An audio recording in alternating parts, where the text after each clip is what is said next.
Hello and welcome to TW Tuesday Live. I'm Hayden Hewitt and I'm joined by none other than Graham Delicious Booth. Yeah. I Right. thought I'd have a change from the racist and Nazi things. I know. I was bracing myself. I could see that. How you doing, fella? You okay? I'm okay, although I fell asleep after my dinner and the missus didn't realise. She forgot I was on tonight, so she just woke me up a few minutes ago and I jumped up with such a start thinking, what time is it? She woke me up by accident, which is something she often does. But yeah, I scared the shit out of her, actually. She just was like shivering on the spot. So I was going, so yeah, I'm good though. I'm good overall. You like going for a nap, don't you? You're one of I those have sort to. of people. I have to. Like, I think I was dead nervous about my dad's wedding because I'd been around family and all that. It wasn't something I was looking forward to, so I didn't sleep for a full week. For me, the first thing that goes is sleep, always. Right. And I mean like up all night, which obviously it's one thing when you're working, doing this kind of work we do and all that, but it's another thing when you've got a daughter there in the morning going, "Daddy, Daddy, Daddy," and you're like, "What?" And now I think I've so the wedding went okay, it's fine, but now I think I'm nervous about her starting school. I think I'm shit Oh scared. dear. So I'm just, she doesn't even start for 3 weeks, and I think you're going to see me. You know, if you do a montage of the next few episodes, you're just going to see these get bigger because I don't think I'm going to have a full night's sleep until she started. I hope it's not a podcast the night before. We'll have to check the dates. I think it'll be that day, won't it? Because I think it'll be a Tuesday that she starts, so there she'll be. Yeah, I don't think because I'm going to be because I'm going to be going daily when she starts. I'm going to be going live at noon every day. I just to see how it goes. If it doesn't work out, then we'll sack it off. That'd be great. Your Sunday show's great. I don't see why a daily show wouldn't be great Dude, either. we went for like over 2.5 hours this Sunday. I mean, obviously there wasn't like a full packed room for the whole thing, but people were coming in and out, and actually, once people did their hour, I did a full thing on the DSA, and that's doing really, really well because it wasn't that well watched live because I think people just weren't ready for an hour and a half on one subject. They were like, okay, well, I'm gonna go eat, like I'd planned to. But the actual video, people are coming back and watching. They're tanning it. Well, that's all right, isn't it? Yeah, While we're here, we should probably say hello to those that are watching us live on YouTube. We got Mr. Kill C1, hello, Smoke Steve, the American Rebellion, Dippy Derek, Lay Like Luke. Is that a new one? I don't recognise that name. Hello, Lay Like Luke. Matt Berry, who's tutting at us for being late. Gorgeous George Begonia. Natalie. Hello, Natalie. Yeah. Who else we got in here? Happy Dog. Nat Lynch. Yes. Oh, all the crowds here. Happy Dog is actually saying in chat there that Jessica Yaniv has doxed Blair White. Because obviously she was on a show, so she must have had some kind of personal information. Oh, do you know what? It's an interesting thing about this Jessica because she's been very quickly corrupted by all the attention she's getting. I mean, she was already a wrong'un. I stand by the video title that we put out that said that she was already a wrong'un. But she is definitely like making the most of her fame. She's going on every show she can. She's trolling like mad. But I think this makes you realize why so many people win the lottery and end up broke and unhappy because they just weren't ready for it. It wasn't, and it's the same with her in this 5 minutes of fame. She's claiming now that she has an agent. He has an agent. It has. Oh, I'm too fucking old for this gender bullshit. Apparently there's 112 of the bastards. Genders, not Yanivs. So got an agent. She put a post up because I caught Alex's tweet about it. She put a post up that she couldn't go swimming this weekend because he was on his period. No, I saw that. Dude, where are you bleeding from? It's not a period if you have a penis and testicles and an anus. It's either piles, cancer, or a really bad water infection. Or, let's be fair, just a dose of the shits.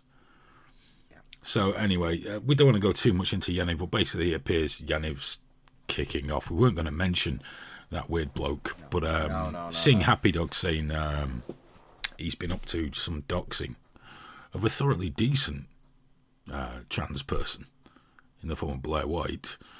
What a dreadful bastard. Who I agree with Happy Dog on as well. I find Blair White very confusing. I do.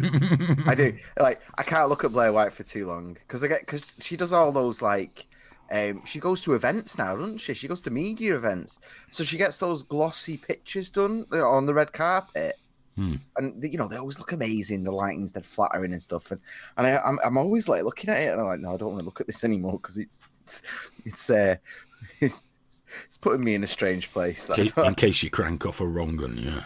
Yeah, I don't know. I just, I'm not ready to be that as attracted to a dude as I am to Blair White. You know. Well, you'll just have to work your way through that one day. What I wanted to start talking about tonight is yes, we spoke many, many, many times about the idea of the US government going in and telling the major websites that you can't discriminate against the conservatives. Yes. And I've always, and this is true, I've always been a bit shady on it. Yeah, no. I've if anything, I've been having to sort of try and convince you of like, well, shit needs to happen. I've always been concerned because I'm a firm believer in the long slippery slope theory with many things like this. So documents were leaked that the Trump administration is drafting an executive order, which will literally put the FTC and FCC in control of freedom of speech on the internet. Now, that's what this will do, because free speech advocates from both the left and the right have just suddenly all gone up and gone, oh, no. Why did no one see this coming? Ajit Pai, the head of the FCC, hates the internet, the free, open platform that the internet is, hence the attacks on net neutrality, hence people who are perhaps Republican or conservative buying into this idea that it's a terrible thing because they've been sold it as, like, well, if you agree with it, you're a Democrat and a communist and all these things. When in fact, net neutrality is just a way of ensuring the internet remains free of all interference, including government interference. It doesn't give the government a way in. We all know your socialist propaganda. Yeah, well, let's not get tired because this shit's important, dude, because we won't be allowed to do this shit anymore. We've already had a video banned where I was having a go at Nazis. Yeah, which we need to get on the front page of triggerwarning.tv. Yeah, actually. Young Alex has clipped it out for me. Beautiful. And so I should be able to grab that later on. He's a good lad, isn't he? He's a good lad. I was chatting to him about vaping before, so that was cool. I passed a good solid half hour, so that was good. He's a good lad. Top young gentleman. Yeah, no, he is. He's a big help. I'm constantly. I don't want to keep thanking him, but I do send him like DMs going, "Thank you so much. You've no idea." Oh, I don't want to spoil him. Now, I just can't believe Ajit Pai is going to be in charge of monitoring and policing online speech on social media platforms, online forums, and more. As I don't want to sound like Mystic fucking Meg here, but they're not stopping at Twitter and Facebook. People are saying, well, if they're only looking out for our interests, that's fine. It would give bureaucratic government agencies unprecedented control over how internet platforms moderate speech by allowing them to revoke the essential protections Congress laid out in Section 230 of the Communications Decency Act. CDA 230 is the basic law that makes it possible for online platforms to let users post their own content and to make basic decisions about what types of content they, as private entities, want to host. Okay. So that's for me. That seems like it's gone to the wrong department, but at least they're still going in the right direction. No, they're not going in the right direction at all. This is the problem. Because the 230 protection, that's the whole point. No, they're getting rid of that. This overrides it. The 230 protection is important because it means on trigger warning, We have control over what we show and what we No, I want get to what say. you're saying. I get Now, what you're saying. well, if you get what I'm saying, you realise that even if Trump's government and Ajit Pai don't do something, this leaves the door wide open for massive abuse down the line. And it's an executive fucking order that will be a nightmare to overturn. Kimberly, thank you for subscribing. Thank you very much. So, if the government doesn't like the way now, I really want you to think about this. If it's going in the right direction, think about this phrase. If the government, not Donald Trump, No, I understand. the government doesn't like the way a private company is moderating content, they can shut the entire website down. If they don't like the fact that you have a pro-Republican website, let's say, where you want to only chat with other conservatives, if a Democrat government gets in, they can. Theoretically, this leaves it wide open to say, oh, that's a bit naughty, that. There is, yeah, because I'm not worried about this government in terms of that. But in 6 years' time, yeah, it could be. Oh, I'd worry about this government. I'd worry a lot about Ajit Pai. I'd really, really fucking worry about Ajit Pai. The man was a shill for the telecom corporations. I agree with you. And now he's in charge of the FCC. He's made it blatantly clear he does not want an open, free internet. Trump's going to sign it because he'll be like, yeah, this is great. Well, conservatives can have, the same rights on Twitter. But Ajit Pai's going to be in fucking control. I mean, come on. Yeah, anybody that says this is going in the right direction, this is exactly what I was complaining about, because everyone only sees the benefit that suits them.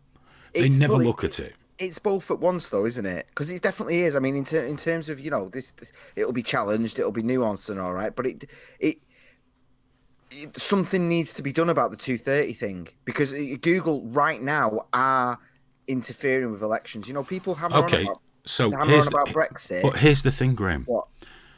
Is that worth taking this entire thing out, or could we do with some more nuanced legislation? Yeah, of course we need nuances. We were never going to get it, because what do they want out of this? Control.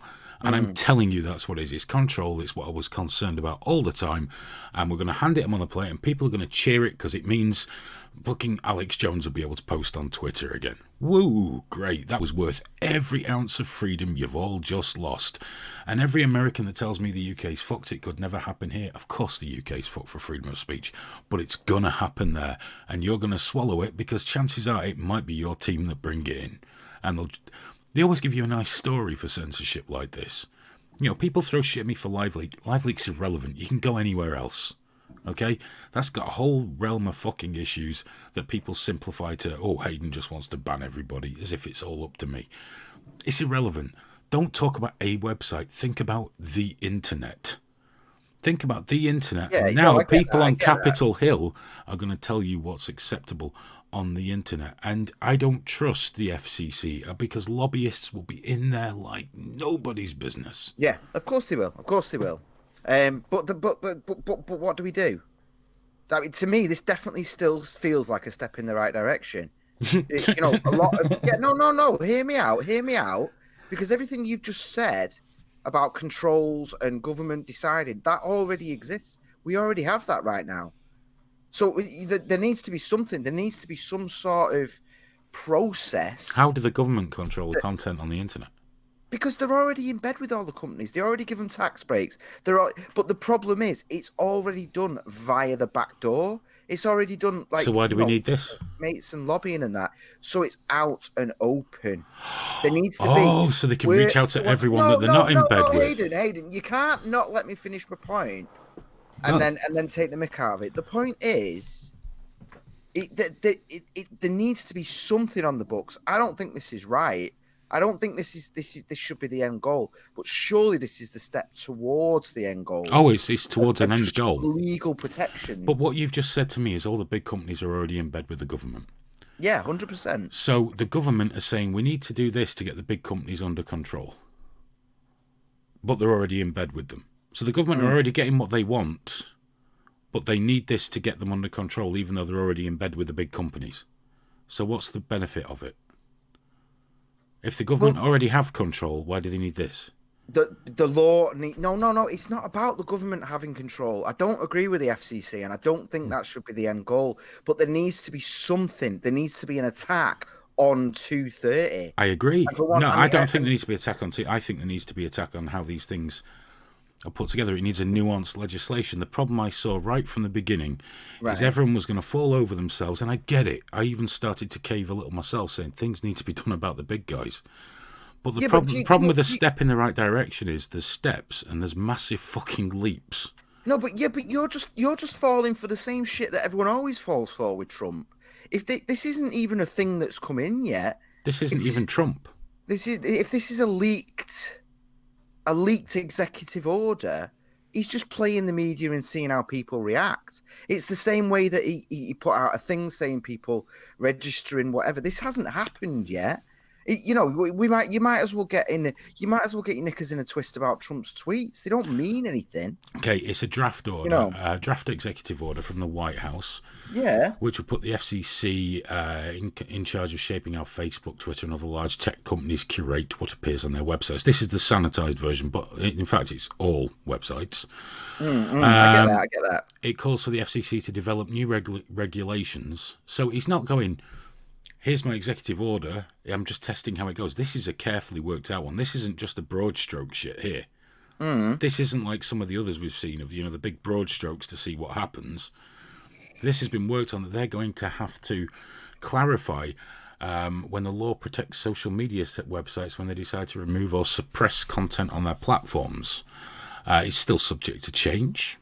It calls for the Federal Trade Commission to take those new policies into account when it investigates or files lawsuits against misbehaving companies. Whichever way we slice this, what we've done, like I say, it's not that we've taken a small step. If this is where they want to go, I remember we're debating this as if this is a thing. Okay, like all government shit, it can change, but we're debating a thing. That's why it's enjoyable. But straight away, they've gone to the most obvious thing of we're going to put the FCC in control of more of the internet.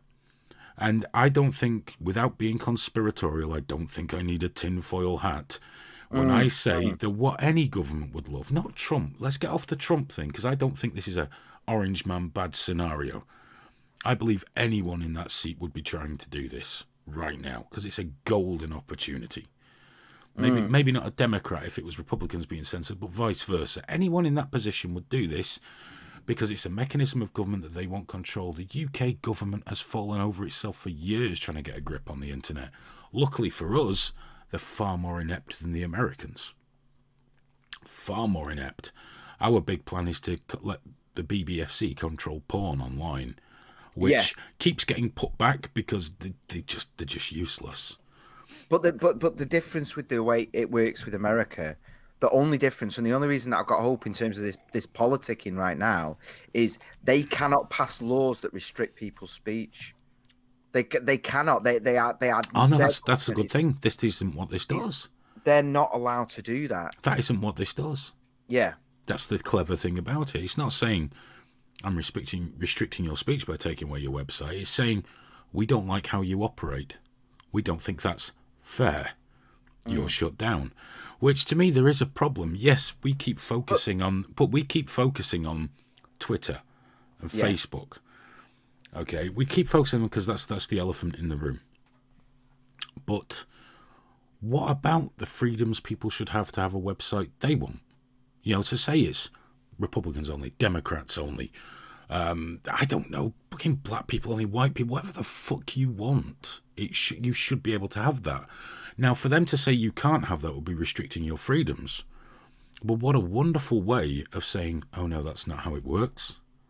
You've got to be inclusive. Doesn't matter if, let's say, a Democrat never wanted to be on your platform. It only takes one. And you know as well as I do, there's some prick out there desperate to get you in this shit no matter what.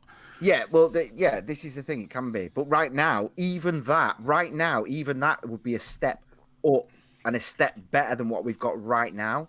Because what we've got right now is people who are very much, at the moment, like far, far left, who are in absolute control of the media, who, if they decided today to destroy me and you, would do instantly. It wouldn't be a problem.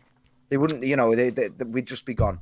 Well, I straight think away. they've gone about this wrong. I think they've gone So about this for me, completely I wrong. mean, I don't know because I've not read the bill in its entirety. I've not read the thing in its entirety, but I even this to me just feels like it's shit.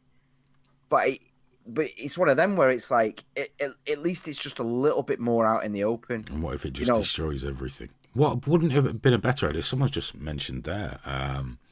Arminius Calgagus. mm, mm. Calgasus? I have no idea. But hello, Arminius.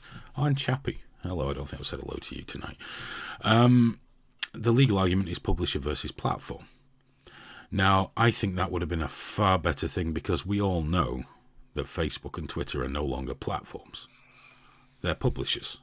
That's the issue. That's what should have been focused on. I could have got behind that 1,000%, forced them to be platforms, force them to not discriminate based on politics. They can have rules. You can still ban people.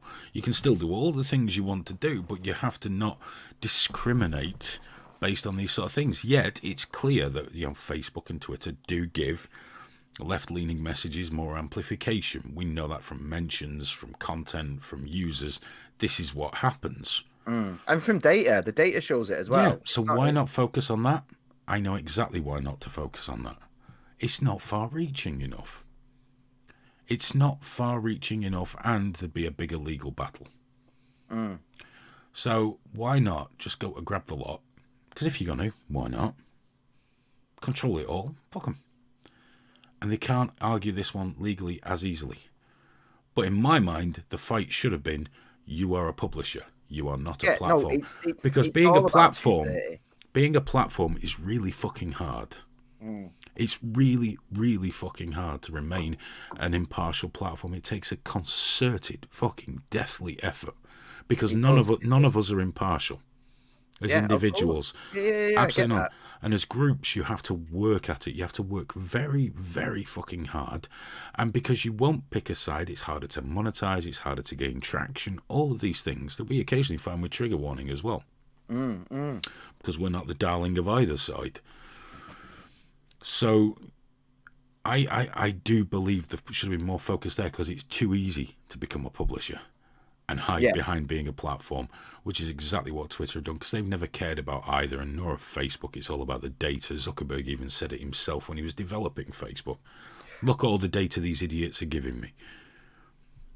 They don't care about it. They're not passionate. They don't give a shit. The interesting thing is something else that really needs to be addressed, and you'll see this a lot, like the Sam Cedar types. So Arminius there said about publisher versus platform, and the other side of the debate for some people who it's because it's far left people, and obviously it favors them. So at the moment they're finding the argument to back it up, and they quite rightly point out that Section 230 doesn't actually specifically state the whole publisher versus platform argument. It doesn't. It's not specific enough about that exact thing. But to me, that's the problem. Do you know what I mean? That needs clarifying. 100%. That's where we should have been focused. Well, I say we. It's got nothing to do with me or you, has it? No, really? no. We're not American citizens, but It does. It concerns me greatly where all this is going.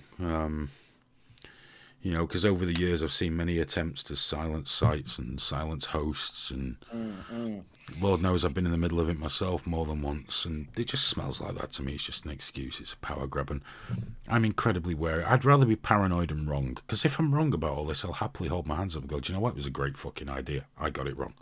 Well, the other thing is if this actually shits up the companies enough to... because that's the other thing. Why is it leaked? Why would it leak other than to... Because he just fucking does these things. Do you know what I mean? He just puts it out there. He's obviously leaked it for a reason.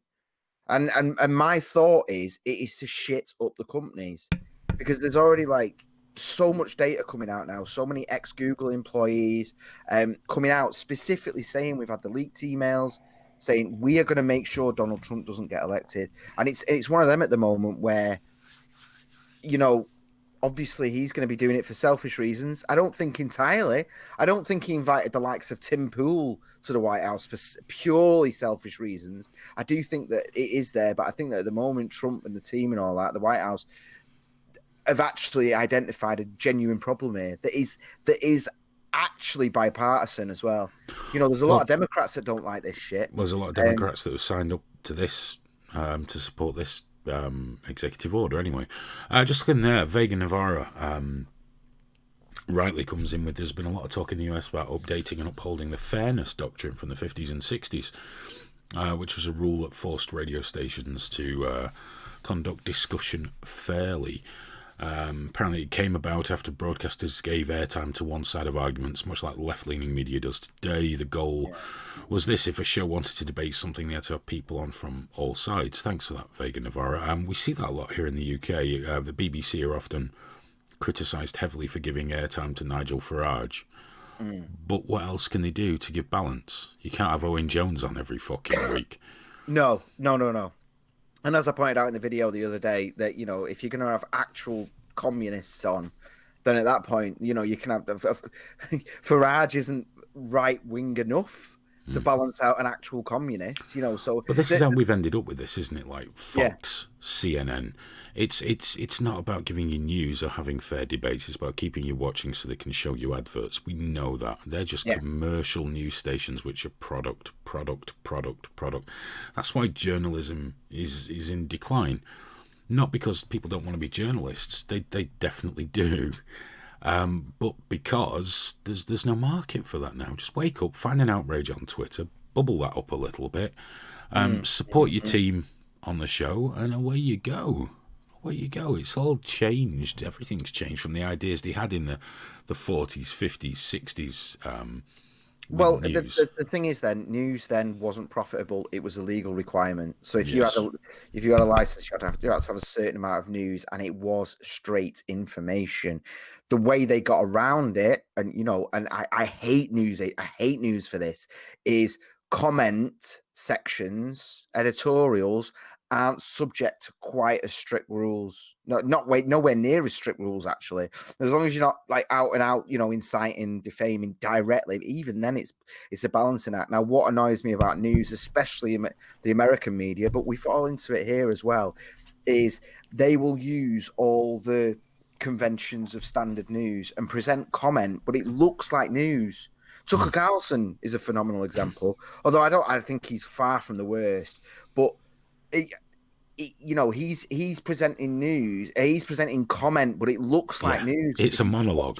It's a monologue. And CNN, they all do it. And in fact, CNN is definitely my worst for it, because they will do it where they've got like fucking 6 people. A panel. Squares. A panel doing a monologue. Yes. So if you don't give it any thought as you're watching it, you just take it as being experts who are providing information, which they are usually connected to it in some way, or they're just connected to the station. But it is comment, it is editorials, it is opinion, and therefore protected under free speech. They don't necessarily need the balance thing, even though they try and do it. Sidewalk Close has just joined us saying independent journalism is on the rise, trying to get the real truth. And it's true. And actually, I can be hopeful about this. Tim Pool, the guy I mentioned before, phenomenal channel, puts a lot of his profits into funding Subverse, which I gave a shout out for. But he beats CNN very regularly in terms of his numbers. He's getting up there with Fox. I remember telling someone at MSNBC when they were a little bit snippy with me that LiveLeak had better viewing figures than them. They didn't like that. Here's the thing, though. I'm gonna come over all Yoda-like here, so forgive me, but I'm gonna preach, brother. Okay. Oh, here we go. Yeah, you're in that mood tonight, aren't you? Take advantage of my tiredness. I think you might get behind this one. We're all screaming, and people scream about we want freedom on the internet, and they're focused on things like gory videos, being able to use racial slurs and all this. Do you know what? That's not what we should be fighting for. We should be fighting for something important. We should be fighting for citizen journalism, citizen commentary. Because remember, most independent news, what people call the alternative news, is actually just commentary on the mainstream media. Yeah, we can't exist without the mainstream media. That's a fact. So everyone dreams about it going away. Really? Do you really want David Icke telling you your news every day? Just, shit he's found out himself? I wouldn't. The Natural News Network, do you want those guys telling you? No, of course you don't. but we should be looking at ways of protecting citizen journalism or citizen opinion. That's what we should be hearing more of. Both the people that research deeply, like, your Tim Pools and guys like that, who still have their bias, but the good thing is a person can have it. Yeah, of course. It's just commentary. Yeah. It's important. Yeah, as long as you're honest about it. Yeah, that's 100%. I'm right there. This is what we should be focusing on.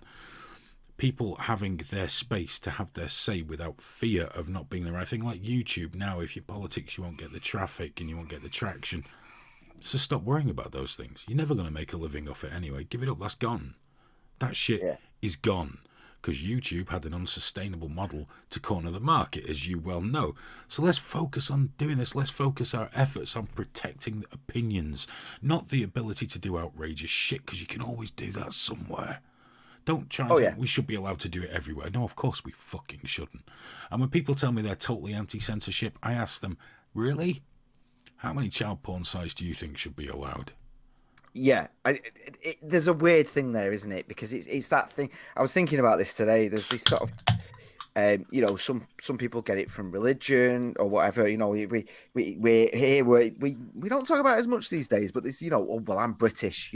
I've been watching Bottom recently, and it's constantly saying, well, of course not. We're British. We do, but there's that weird social fabric, and there is a duality there. There's two things happening at once in that, you should be free as much as possible to do anything you want whilst having the decency to not swear around young children. Yeah. There's the two things need to somehow exist at once. People really have trouble telling the difference between can and should.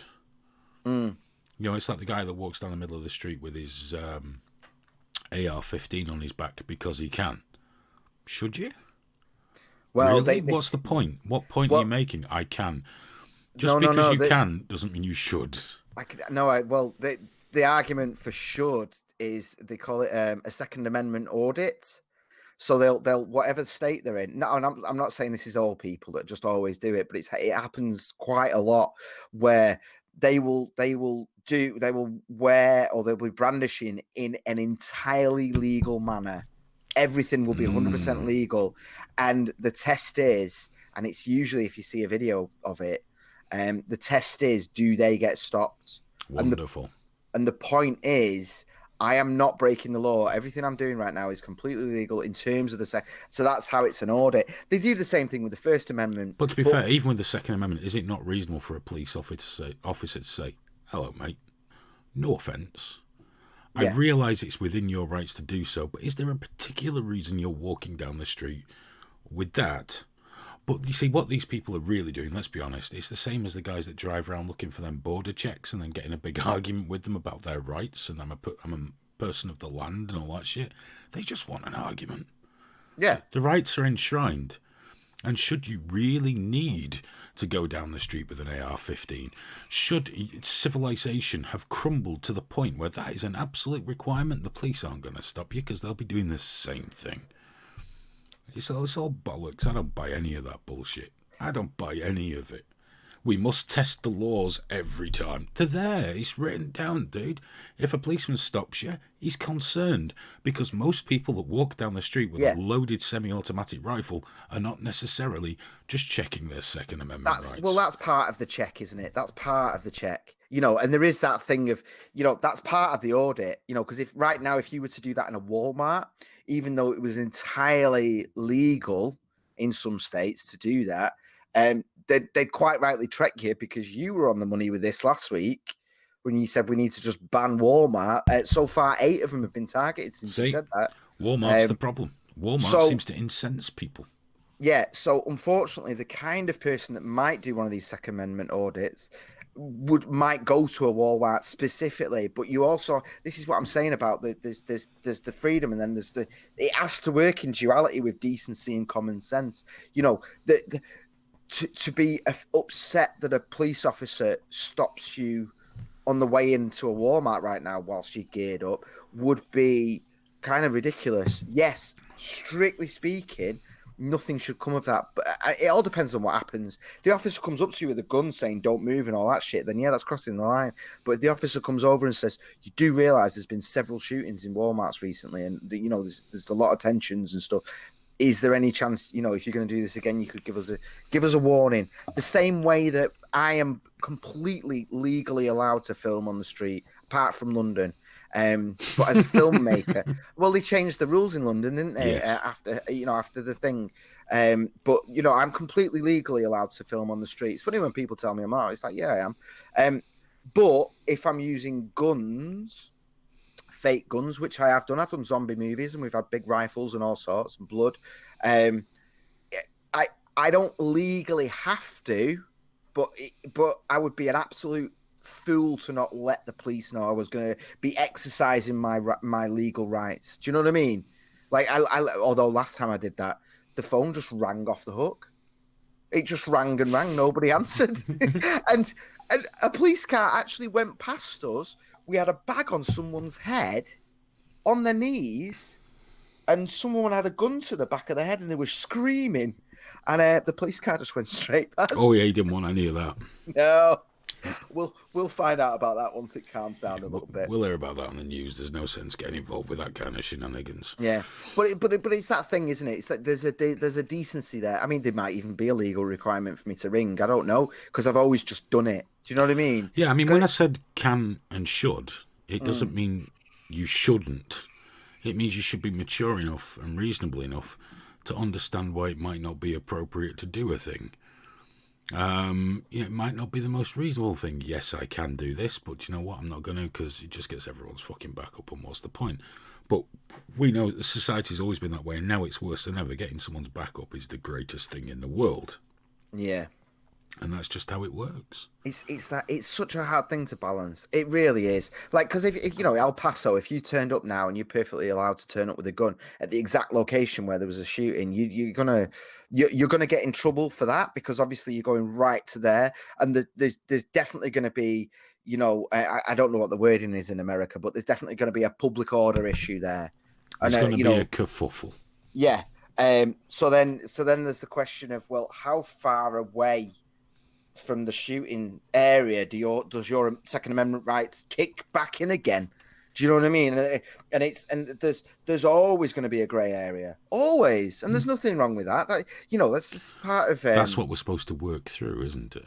That's where being an adult comes in, and being reasonable and using things like compromise, which isn't the same as surrender. Sadly, it's been seen to, but we should move on, because we've got lots and lots of things to talk about, haven't we? No. Alan has said it would be appropriate to turn up wearing a trigger warning T-shirt. It is always everywhere, always appropriate. Weddings, in every single funerals, location. bar mitzvahs.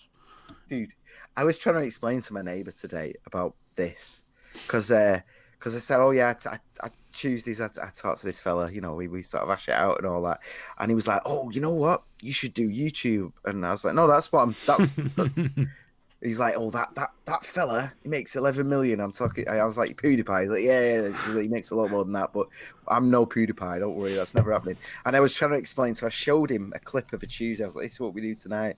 And he very quickly just got on to telling me about how the Jews run the media. Like, okay. Cool.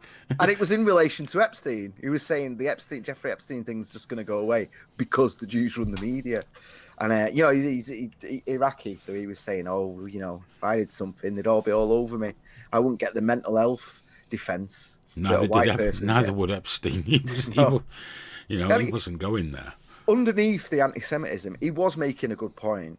Like, if he did do something like that van, the guy from Wales that drove to London and drove a van into all those Muslims outside the mosque, and he is a mentally ill person that was spoke of into. He was like, I can't drive a fucking van into anyone without it being some big terrorist organization. It's like, no, I'm just a lunatic. I was like, well, yeah, you got. Well, that doesn't just work for Muslims, does it? I mean, look at things like, oh God, I've got to be so careful now. Madeleine McCann's parents. Whatever happened, if they'd been 2 scrotes off a council estate in Marbella, they'd have been banged up. Yeah. That's the way society works, you know. And I'll be honest with him. I'll be honest with you, I don't actually agree with his point. I think he had a good point and it was funny and there is a truth to it. But you know, also that Van guy, not as much of that, but generally that it gets talked about as in terms of white supremacy, far right terror groups. It he's got a personal bias, I think, in terms of the way he was talking about it, because he doesn't realize that, like, no. If the El Paso guy went on about climate change as part of his thing, but people still said, oh, white supremacy, far right, you Nazis. So I don't think he realizes actually the truth of the matter is a little bit closer to he's right and wrong at the same time, you know? Because people definitely use that London thing as part of a, well, look at this, Brexit Britain. Or, you know, Islamophobia, blah, blah, blah, blah, blah. You know, people still used it. Lovely fact about Brexit Britain, the racist country.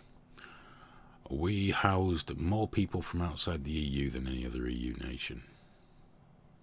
Immigrants, proper, you know, actual immigrants from outside the EU. More of them have settled here than pretty much anywhere else. Racist Brexit Britain. We're one of the least racist. One of the most diverse countries, certainly in the EU. Yeah, by a long chalk. There's just so many people that hate themselves so much in this country that they can't just get over it. That's what I got into a big argument about in the pub the other day about how, you know, like I just said, no, I don't think racism's an issue in this country, and I think things are getting better all the time. You know, there are racist people, but Arminius just said something in there. Sorry to jump in, but it's right in what you were saying. He said he worked in a 90% black ghetto for over 3 years and was treated badly by the blacks often. No one talks about it.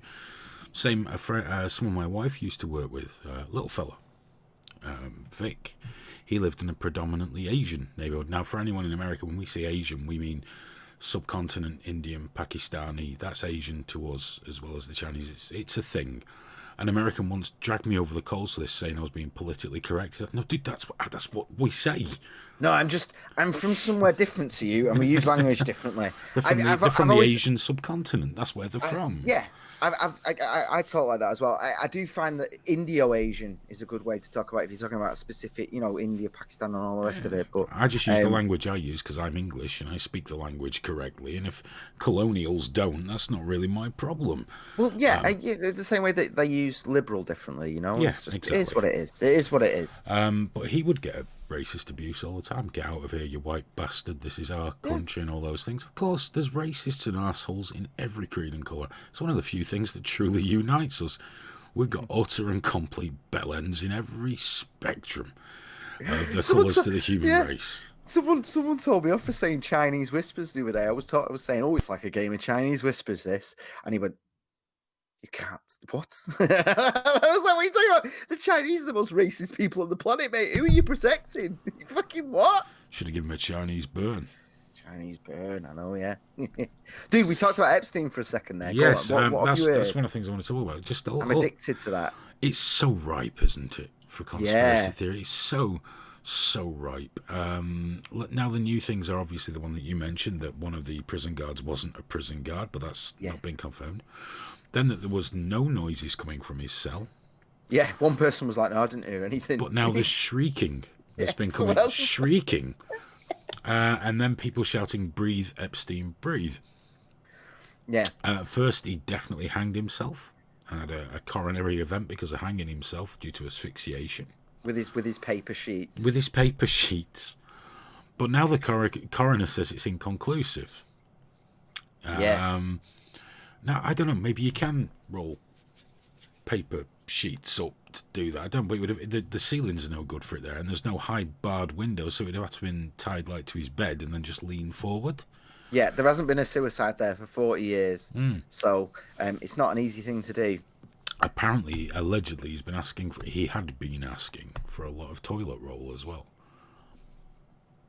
Someone's like, interesting. Maybe he had the shit. Well, he had just been put on his own in the cell. Finally, he was going to have the mother of all wanks. Well, I'd be doing prison or not, do all that coming up or not. I'd be like, oh god, dude was a freak anyway. He probably needs to come loads of times a day just to survive. By the way, the American Rebellion says I think the word you're looking for is Muslim. No, when we say Asians, it could be Indians. Yeah, no, Indo-Asian. Sikhs. You know, Yeah, dude. Hindus. It's a subcontinent, dude. It's a big place. You should look it up on a map. I realise that you're American, and that's probably quite tricky. But outside of your borders, it's not just ghosts and angry India Muslims. alone is a fifth of the world's population, and it's mostly Hindu. 1.2 billion people live there. This isn't like a Muslim. You're blowing Like, his no, mind no, now, dude. You're blowing no. his mind. There's a lot of Muslims there. Don't I've been there. I've seen it. It's crazy actually. You know, during Ramadan, the lines for prayer go right out down the streets, and it's really interesting to see. It's exciting, but it's definitely not Muslim. Sikhs as well, man. Sikhs get shat on everywhere. You know, India, everywhere. Everyone fucking hates them. Over here, they just get shat on because they're visibly Brown. what- They look a bit Muslim. yeah, people just assume they're Muslim, so they're just dicks to him and that. And yeah, they Gotta just watch get the sick. Sikhs, though. They're some big motherfuckers. They breed Yeah. those boys big. Um, I'm loving the Epstein thing though, and what I'm thinking is right now, like obviously he had a lot of dirt on a lot of people, so there's a lot of people. But what I suspect right now, and I don't think we'll ever know the truth fully, but there's so many celebrities that were involved with him. Well, That's the thing that gets me. Donald Trump, did you see him on the thing where he threw Clinton under the bus? Did he? Right under, dude. He said, for some reason, Bill Clinton said he'd been on the plane 4 times, but we've looked at the records and it's at least 27 or 28. Yeah. Well, the thing about Trump is, and I mean, I don't know. The thing about Trump was it 2011 that he banned Epstein from Mar-a-Lago because apparently he sexually assaulted someone there and got a public ban by Donald Trump. So Donald Trump's probably thinking, "I'm safe here. I'm safe. I've got no problem." I'm in the clear. People are always going to smear him and be, "What are you doing? What are you doing? Hello." I'm live, right? What? Doing what? Can you not see the mood lighting? That's you told. I know. But yeah, so obviously people are smearing him and associating him, and that's always going to happen. Always. I mean, the man can't like open his eyes without someone going, "You fucking racist." But I think he knows he's probably quite comfortable, and I know he's probably quite like untouchable on it. So him. And maybe there's going to be a handful of other people who are sort of Cory Bookering it, thinking, "Well, I never had anything to do with him. I'm going to be America's hero." I just love the fact, he just totally threw Clinton under the bus. No hesitation. Yeah. Well, yeah. No hesitation. But I mean, literally, no hesitation. As if Bill Clinton is in any way a political opponent. No, fuck that. Right under. I don't know why he lied about going on the plane, but he did lie about going on the plane. He was giving it the full Trump. It was fucking awesome. I sat there. The only thing I enjoyed more was the BBC report, the ITV reporter, Rohit Katrol, clearly had some kind of food-related incident and borrowed somebody else's jacket. So we went from Trump throwing him under the bus to the most uncomfortable television reporter of all time in a jacket 2 sizes too small for him. It was a beautiful evening's viewing for me, but the Trump thing was absolutely outstanding. Outstanding. Just straight away, no hesitation. Oh yeah, Jeffrey Epstein. Let's talk about Bill Clinton. Just fucking boom. There we go. The thing is that I mean, obviously, it's exciting to think that Clinton did it, and if somehow by some miracle that comes out, what are you doing? He's just messing with the door. You know what? As soon as it's done, I'm taking my belt off. I'm going in there. I'm having a word. That was a joke, by the way, for anyone that wants to think it. It's not a joke. It's not a joke. But people talking about Clinton, but like Epstein was involved with people with way more power and influence than the Clintons. Oh, and Prince Andrew for a start. Yeah. People that we've never even heard of. The CEO of some, not even the CEO. The guy that owns the firm that funds several CEOs, several companies. No, these people you don't even know the names of. You don't know what they do. It's just dark money out on the way. They're the ones that are like thingy. And my suspicion now, I'm at the point where I'm thinking when they were shouting "breathe," as is what we're hearing, they could have easily been just choking him out, going, "Come on, stay with us." And ultimately, I know one person commented on the last video saying like, "Well, he was a monster. There's nothing you could threaten him with." But it's like, yeah, but all right. So you told Epstein to kill himself. He refused. you leveraged him and he refused. You could still then talk to the guard and say, your mum, your dad, your kids, your wife, everyone's going to die. And they're not just going to die, it's going to be slow, painful. We're going to be Skyping you as we do it, all the rest of it. And you're just there like, I'm going to go and kill Jeffrey Epstein. And these things can happen. They do happen. Unfortunately. But I think what makes it's everyone said, didn't they, when he went in prison, oh, he's fucked. That's it, he's dead. He's going to die. He's going to suicide. Everyone. Jake Hanrahan just said it to me on Twitter the other day, when I said he's not long for this earth. I know. And I think he said it the day before, Yeah. I love the amount of people, though, that just like, oh, you didn't believe me, you didn't listen to me. And it's like, dude, everyone was saying it. Everyone. But there's some people that like, they don't even want to check it. They're just like, no, should have listened. No matter what happened, it's not unreasonable for people, for a man who's implicated in child sex trafficking to be a very good friend of Prince Andrew and in danger of dragging him into some less. It's not beyond the realms of just having a thinking exercise to think he might not live through this trial. Not that I'm suggesting he was murdered. I am, but not that I am. He might well have hanged himself. He might well have thought, well, fuck it, I'm not doing life. But of course the conspiracy theorists have gone further. He's not dead. Oh, it's ripe for it, isn't it? Have you seen there's a guy called @EpsteinJeremy on Twitter? Oh, the Disney guy. I've been watching him for a few days. This poor guy, his name's Jeffrey Epstein. He works for Disney. From what I can see, he's one of the nicest people on the face of the planet. And all he's been getting for days is pure abuse because people, being the geniuses that they are, see the name and go, that's him. It's like, dude, he's not tweeting anymore. Yeah, I know, bless him. Well, everything he people are accusing him, saying, "Oh, nice new face there, Jeff."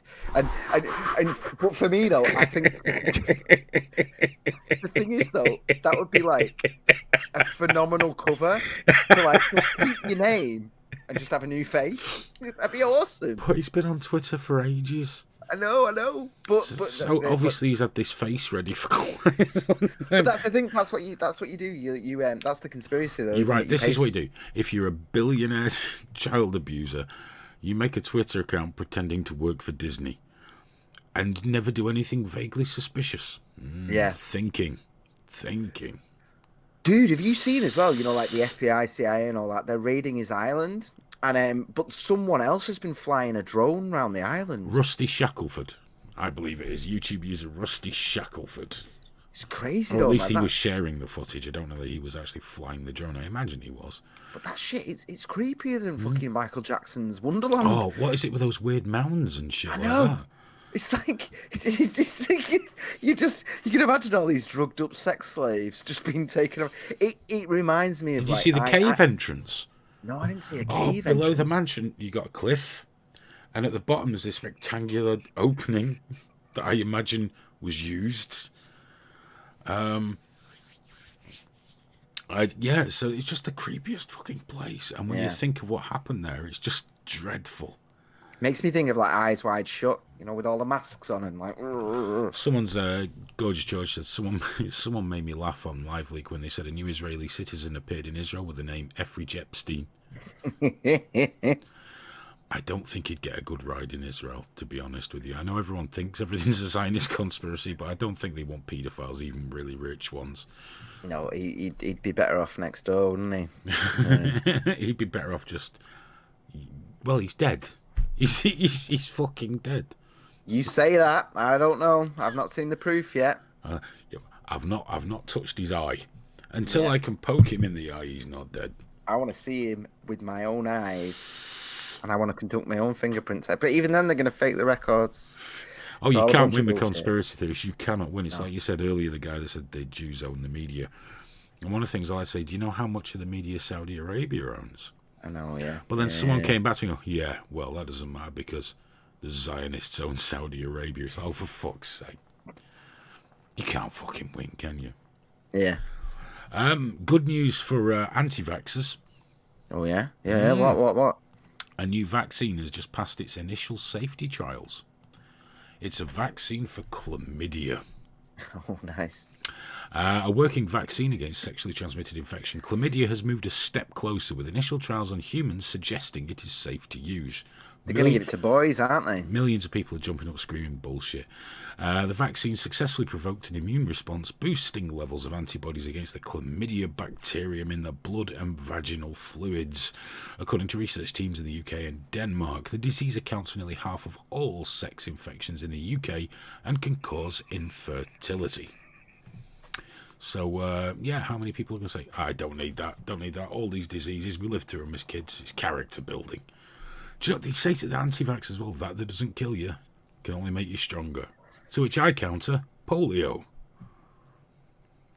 No one came out of that fucker stronger, did they? They came out with withered fucking limbs and shit. Yeah. Bollocks. Get it done. Who is it in America that is it Mitch McConnell that had polio as a kid, and now he's got a disability? Is it Mitch? I can't remember who it is, but I know one of the Republican guys has got like an issue with his walking, and he felt the other day, and like, you know, the whole media was like, aha, because it's Mitch McConnell, he's a Republican, so it's like he's not a human being deserving of basically, but it's like, but then when you step away and think, well, actually, like, he's disabled, seriously disabled because of a childhood disease, isn't that put him pretty high up the progressive stack in terms of? No. You see, there's always an out, isn't there? There's always lived an out. Experience. You're still allowed to hate them if they're a Nazi. Yeah. I have to be careful saying Nazi. We get videos removed a lot for saying Nazi. There's our ads gone. Everything's been fine up until now, Aidan. Thanks. Those that don't know, on Thursday night show, I did a segment where I basically trashed the shit out of Nazis. It was an anti-Nazi video, which YouTube removed for hateful content. So apparently Nazis are now a protected class on YouTube, along with probably everybody else that I badmouth frequently. So they've made the grade. Be nice to hug a Nazi. Hug a Nazi. Hug a Nazi. Yeah. I remember trying to tell someone in the Chipchin community to talk to a Nazi once. And they were like, well, I don't owe them my time. But my point was, the chances are you're going to talk to the Nazi and find out they're not actually a Nazi. You know, but they won't know, will they? That's the thing. No. They won't listen. They don't. No, they're just like, I don't owe them my time. It's like, well, it's not about owing them your time. It's about altering your perspective and realizing that everyone that doesn't think exactly like you isn't necessarily then just a Nazi. You know, there's a very good chance, because there's not a lot of actual Nazis out there. There's a very good chance they're not a Nazi at all. They're just pro-life or something. I don't know. I find that most people that say it's not worth my time, their time isn't terribly valuable anyway. I know, yeah. Well, a lot of Chipchin stuff is just begging for money. Just begging each other for money. I need money, please. Please, just constantly, relentlessly. Who just said that about, what was it? I can't remember what. Oh, yeah, is the vaccine halal? That was Vega. I don't know. Which again, but that reminded me. Let me get it up now, because the woke religion has found their halal meat now, haven't they? Beef. They've been talking about it for years now. You know, we shouldn't eat burgers. It takes this much grain, which could make this many loaves of bread. And it's like, yeah, but bread's nicer with a burger between it. You know, sorry, it is. Nobody in the history of the world has ever sat down and said, do you know what I'd like to eat right now? What's that, mate? A bun with some pickles on it, some ketchup. That's it. Do you not want the burger and the cheese? Oh, fuck no, I want the good stuff. No. I don't want the stuff that has an high impact. The joke being that it's the people who are making this high impact that are doing the most about helping the environment. But I don't want to get into that right now, because I want to talk about Goldsmiths, man, the University of London. They've completely banned beef. They've just banned burgers, which is hilarious because they're in central London. So mate, I would pay. If I had it now, I would go and buy a burger van and pay to rent a pitch outside there. You'd make a fortune. Exactly. That's why these people want. That's why they always say the government isn't doing enough, because they want absolute totalitarian control. Because they're like, well, we can pressure our. I mean, you know, I don't have the stats in front of me, but I imagine there's a lot of vegans at that university anyway. It's just you know. testing out life, all the rest of it. There's going to be, isn't there? There's going to be a higher percentage of woke people. So in terms of the beef consumption, they probably do all right anyway. But yeah, set up a burger van straight outside. The reason being, though, they want to become carbon neutral by 2025. But I did get the stats up just before I came on air. They have 2016 to 17, they had 9,345 students. So just over 9,000 students for the year, 20% of which came from outside the UK. So if they want to be carbon neutral, what are they going to do about all these students that fly in and out? They must go, some of them, a good chunk of them will go home at term break. Should only allow students that come on a bicycle. Yeah, well, ultimately, apparently just flying one flight across the coasts of America is the same in America as 8 months worth of driving. And that's with their fucking cars that they use. So if they're going to get rid of beef, are they going to also ban foreign students, or are they not going to equate that into the thing? You terrible racist. Fuck off. That's how they'll sell it, though, isn't it?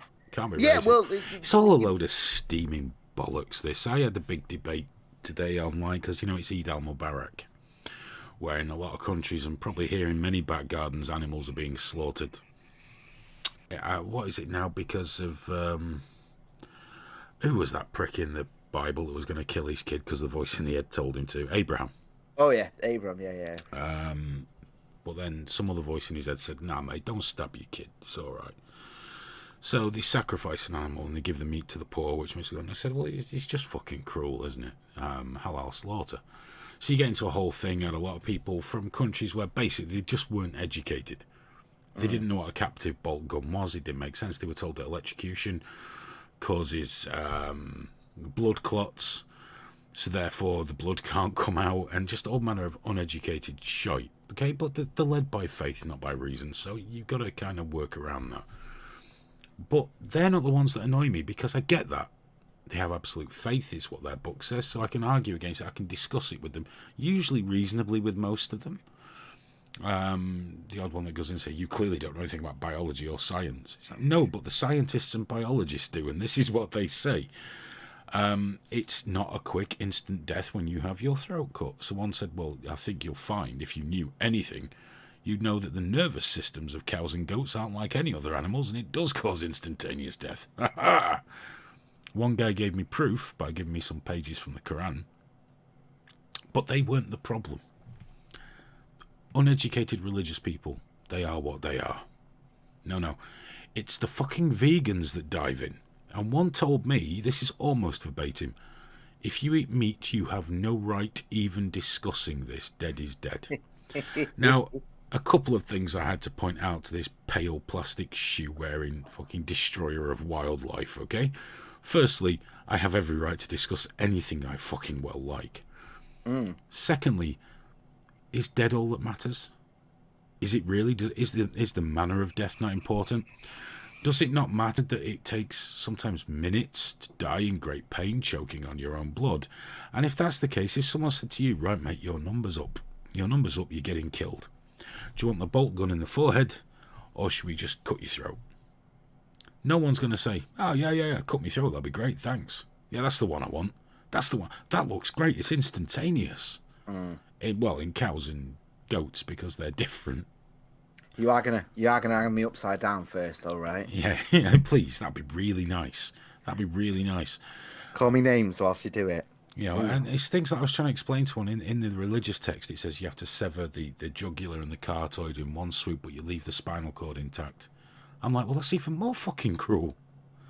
That's even more cruel, because that's, you know what the spinal cord does, don't you guys? And they're like, what? It's like, oh, never mind. Never mind, because you probably won't believe me. They believe that when you sever the nerves, you die. Instead of the fact that when you sever the nerves, you get pain. Cause, dude, have you seen Peaky Blinders yet? No. Oh, I gave up on it. What's that fella that plays Venom? What's he called? Really good-looking guy. Tom Hardy. He there's a scene where he's doing that with a goat, and it's fucking great. Honestly, if you're not interested in carrying on with Peaky Blinders, find that scene, Google where it is. But he's doing the Jewish version of it. I can't remember what the holiday was. But he's fucking brilliant. You just reminded me then, but it has like a. It's not talking about it as if it's like this lovely, precious, wonderful thing. It's like the brutality of the blood and everything. And obviously, Tom Hardy's got that strength to him and all that. Yes. God, he's a good-looking man, isn't he? But it's a good scene. I'd watch it if I were you. I, of course, got accused of Islamophobia as well. And I said, no, I think this about kosher as well. Yeah. We've done videos on this in the past. In fact, that was one of the ones we ended up copping a 3-month ban for, wasn't it? Oh yeah, you were just as against it on the Jewish side of things. Of course you were. Well, it's just it's unnecessarily cruel. Surely the meat industry is a million miles from perfect. However, of course, it's far better than it was 50 years ago, and it will continue to improve. Religious practice doesn't. Dude, I've said this before, man. If you eat any food from a supermarket of any kind, then you are complicit in the death of animals. You're complicit in, if CO2 is an issue for you, then, if you step foot into a supermarket, then you're part of the problem. You can point your finger at people that go to McDonald's all you fucking want, but you're still part of the problem. Unless you grow that shit in your own garden yourself, then you are killing things. You're part and of even it. and even then you're still taking from the ground. And you know what? These dirty, horrible capitalists are the fuckers that are going to save your grandkids. They're the ones that are going to do it whilst you're moaning and pointing fingers. They're the ones coming up with new technology. They're the ones that came up with the fertilizer, like oil. Like the only reason we can grow food in the amounts that we can, and all those predictions from the beginning of the last century about us dying by the 70s were wrong, was because we use oil to make fertilizer that's phenomenal. This is the only fucking reason. And it's like, I don't have an issue with people being vegan, but if you're going to be vegan and then start judging and pointing, you need to go fuck yourself, because you know better. You're just doing the thing that keeps you happy in life. Yeah. But it doesn't make you better than anyone else. Not even close.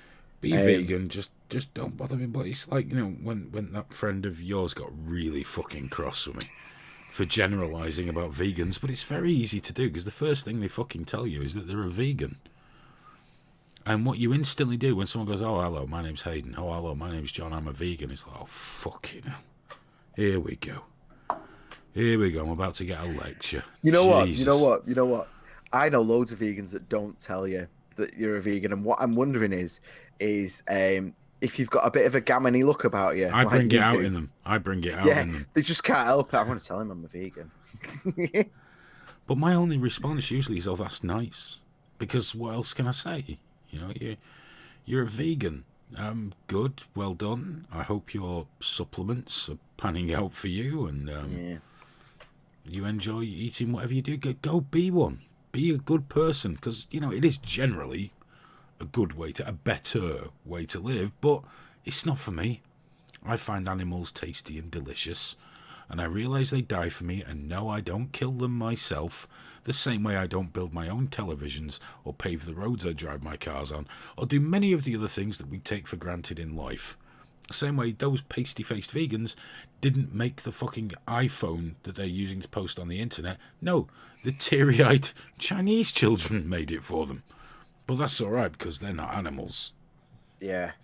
And how else could I communicate? Well, if I'm honest, mate, I'd rather you didn't fucking communicate at all. Just sit at home, stuffing kale in your trap, convinced that I'm the Antichrist. Just do that instead. And plastic shoes, their feet must fucking stink. And that's just an end of it. Case closed. Vegans fixed. I'll take that one off, Hayden. Yep. Sorted. You mentioned China, then, man. I want to talk. I know we've not got a lot of time left, have we? But got loads. I want to talk a little bit about Hong Kong, man. I want to know what your thoughts are on all of that there. Oh, it's all going tits over there, isn't it? Everyone's basically blaming everybody else for everything. They're saying the police have got people dressed as protesters, and now, of course, if the people in Hong Kong think the Hong Kong police are being heavy-handed, the People's Armed Police are massing along the border. Yes, that's the issue. That's the issue. If those fuckers roll in, you've got a problem because they'll kill you stone dead. I mean, we saw it in Thailand. I saw horrific footage from, remember in Thailand when they had the protests? I saw someone just waving a flag. He had the top of his head blown off with a fucking shotgun. It opened up like a flip-top bin and his brain came out. I was there, and I was so high on my own white privilege. I didn't care because they don't touch tourists over there because the economy's so good. So it's fucking great. Shit's going deep and dark and bad, but someone like me is just walking around with his little shorts and his flip flops on, going Kwam Suk, which means happy. But a lot of people Kwam don't know Suk. that happened in Thailand. No. 'Cause wasn't Bradley, but they were murdering protesters, and They I don't mean violent ones that were trying to kill police. I mean just people waving fucking flags were shot with live ammunition. But there were, I mean, obviously China's another country, but for me, much worse. And I mean, they've got like 1 million Muslims in concentration camps right now. China's And, fucking terrible, make no mistake. And but the one issue is CCTV is their state broadcaster. They've stopped calling them protesters, and they are now calling them terrorists. And to be fair, there is a bad element within the protesters. There is, of course, there is. Not every single one of them is a democracy-loving, because that's ultimately what this is about. They want democracy. China isn't democratic, and China is crawling onto it, and that is the core issue. But they're using the bad elements of the protesters, of which there certainly are some, to paint them all as terrorists. Oh, of course, and they'll do it successfully. Yeah. They'll do it successfully. Can I just say that JW Suicide says, I prefer Graham when he's doing his own videos. Oh well, that's okay. Well, I'll be here on Sunday, mate. September, I'm going to be here every single day, so you can join me. And then me and Aidan talked about that because I used to have a separate channel and a separate show and stuff. Then we talked about the fact that, like, you know, some people like Hayden, some people like me, and then some people like us both together, and that's fine. And ultimately, with us doing this Sunday, Tuesday, Thursday, you then know, you know, if it's Thursday and it's Aidan, you're like, oh, I'm not going to bother with that. You know, like I don't normally listen to LBC on the morning because But it's all just trigger warning. But it's all the same thing. Yeah, Find the part you like and love it. Yeah, that's fine. I mean, unless you're just trolling to make me feel good. Would you do a something, Graham? Shoot me down. Go on. He might just have been saying you're really shit on a Tuesday. You know your left index finger? I think it's your left one. Hold it up. What? Why is it brown? I don't know. What have you been doing? I don't know. It's been troubling. Have you been pleasuring yourself? No, dude. I this has been really bothering me, right? Because I've been scrubbing it. I bite my nails. Obviously, you can see I bite my nails, and I bit my nail there, and it did. Do you bite your nails ever? No. Right. So rather than the actual nail just coming off and like going in the bin, is it took a layer off the top. That happens now and again when you bite your nails. So what it did, what happens instead of it being your smooth nail, it exposed the thing and something stained it. Oh, that's filthy. And it won't. It's like because there's something happened there where the nail itself got stained, and I can't shift it, and I don't know what it was. I'm trying to think if I was cooking a certain thing or doing something with her, but there was something about that nail when I you know. So it's not poo. Oh God, no! It's not permanent. It's not. I mean, it's not. Sorry, it is permanent. It's not like just there now. It's been there for days. I just noticed it, and it's been troubling me for the whole podcast, but I didn't know when was a good time to bring it up. It's been driving me mad, absolutely mad. And I think at this point, whatever it is, because it's the bit where I took it's like take, you know, like there's your nail is like loads of layers, and I just took off that top layer. And it's like, oh, it's so satisfying. I'm really bad for biting my nails. You should stop that. It's very unhygienic. It's when I know. Well, it's why the fact that I bite my nails is why I wash my hands like obsessively, like really, really obsessively. Well, as you know, I'm in a similar thing. I am a proper hand washer, but I don't bite my nails. It's the reason I do. Because it used to be when I was younger, as a teenager, if I got a cold, I'm like, is this because I'm just doing this all the time? And I was like, it probably is, actually. But what Have you looked it up on the internet? It might be something terrible. What, that? Hey, you look it up. It might be something terrible. It might be the start of it. No. It might spread. No, because it's fading. Until all of you turns brown. Just all of me. Bit like when you turned up for the Halloween show in blackface. It wasn't blackface. Although it fucking looked like blackface.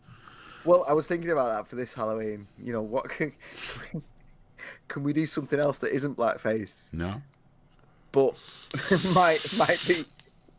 might be like because that was accidental blackface. That was it was genuinely. I was a soldier. I did like lines across myself, and it smeared, and it was just blackface, unfortunately. And from the perspective of someone that didn't know the truth, but I've been racking my brains, like thinking, what else can I do that technically isn't blackface? Gollywog. Well, no, it's too obvious. But I've been trying to think of something else that could Can you not get away with it by picking a popular character like Shaft or Dolomite? I don't know. Oh, have you seen the trailer for Dolomite with Eddie Murphy? No. Is he doing a new movie? It's a Netflix one. It's the story of Rudy Ray Moore. Rudy Ray Moore, black comedian, way too racy to ever be mainstream. He made the Dolomite movies in the 70s, classics of blaxploitation. Fucking epic. And I watched the trailer today for Dolomite, and it looks nailed on. I really hope it's as good as it looks. But check it out, the trailer for Dolomite, and then look into Rudy Ray Moore, because he was twice as large as life, that fellow, while he was still alive. I'm going to get it up now just so I can do it. Definitely worth checking that out. Sorry for accusing you of having poo on your finger. I just wasn't sure. It's all right. You need to ask these things because Yeah. if you were just there like after the show outside having a cig thinking, has he actually got shit on his fingers? No, it's been there for Well, it's days. when you were touching your face, I was getting worried. I thought, oh, don't rub it in. You might it's not get it so in bad. your eye. You get pink eye off that. I'm trying to get our tap. You know, we moved house recently, and my old taps had handles. You know, like like a handle that comes off that's dead easy. Yeah. These new ones are like your old twisty nonsense. And every time my daughter, it's good, but every time she goes to the toilet, she comes in, she's like, I can't switch off the water. And I'm like, well, at least I know you've washed your hands. But it's really, I'm trying to get them changed. And if not, I'm just going to do it myself because it's driving me mental having to go in there. And obviously, the missus now and again isn't up to certain tasks. So it's like, come on, give us a fucking big out. I want a big, giant, disabled sink. Well, a couple more things to talk about now that we've fixed China vegans. Oh yeah, there's halal, loads. There's loads. I can't and believe we're Jeffrey actually getting to Epstein. it. A couple more things in the controlling nanny state that is the UK, the beacon of anti-freedom and anti-democracy. MPs are now calling for a ban on hands-free phones in cars. So even hands-free. Apparently drivers in England and Wales should be banned from using hands-free mobile phones whilst behind the wheel, according to a cross-party group of MPs. The Commons Transport Select Committee says researchers found that using hands-free devices creates the same risks of collision as using a handheld phone when driving, a practice that has been illegal in the UK since 2003. So, my thing, if the hands-free in my car is built into the car, Yeah. I press a button on my steering wheel. I say, call whoever. If it's you, it's Graham. Call Graham. And the call goes through and I talk. And I'm driving and I'm talking. So if the problem's talking and driving, Yeah. what about all the people you see that are turning away, chatting to the person next to them in the passenger seat? Is that dangerous as well? When your kid's in the back driving you absolutely crazy because he wants the music changed or everything like that, is that the same thing? Do we have to have a ban on speaking in the car? Because they want to ban smoking, vaping, hands-free phones, eating, drinking, all banned. Although I pulled up at the lights yesterday on my way ironically, to a vape shop, and just had a big old toot on the vape there and blew it off to the left so it filled up that side of the car. Turned to my right and there was a police car there with him just shaking his head at me.